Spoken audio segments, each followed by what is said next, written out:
We begin this program in Britain, where the two remaining contenders to become Conservative Party leader and the next British Prime Minister have faced off in a televised debate. Their big clash coming on their approach to Brexit. Former Foreign Minister Boris Johnson is expected to win the ballot of party members. If he does, he'll have just about 3 months to take Britain out of the EU. DW's Birgit Moss joins us now with more on this from London. Good morning, Birgit. In many ways, this debate, as we just heard, comes too late, doesn't it? With most party members already apparently having voted. Well, of course, we don't know yet, but the assumption is that they are a punctual bunch, the Conservative Party members who are determining Britain's next Prime Minister, and that a lot of them would have already voted. That's frustrating for Jeremy Hunt, the Foreign Secretary, who really is the challenger of Boris Johnson. Boris Johnson, the clear front runner. But nevertheless, Jeremy Hunt tried his best, because this was really his chance to turn at least those people's opinions who haven't voted. And he did land some blows. He made much of Boris Johnson being evasive, maybe not answering the question properly.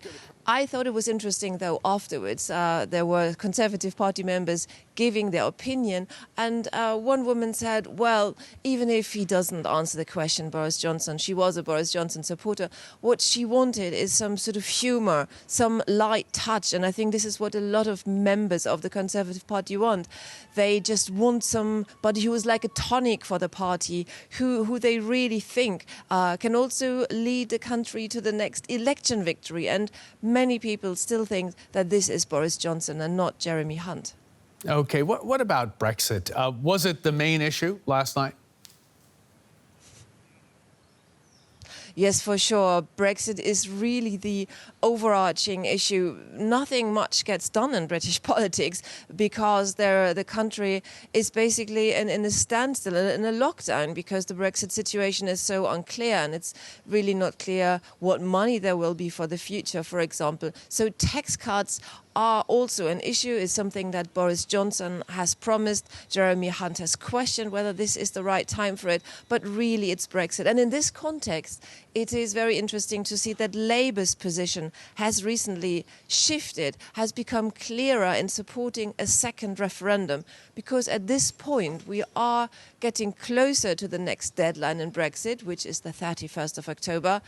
We really don't know whether the situation will be resolved until then. So the possibility of an absolute standstill and possibly the risk of Britain crashing out of the European Union without any deal becomes bigger by the day.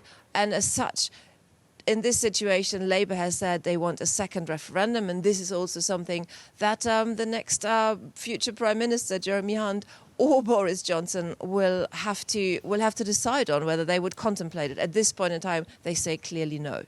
OK, now, if it is Boris Johnson, what would a Prime Minister Boris Johnson do as his first order of business on Brexit?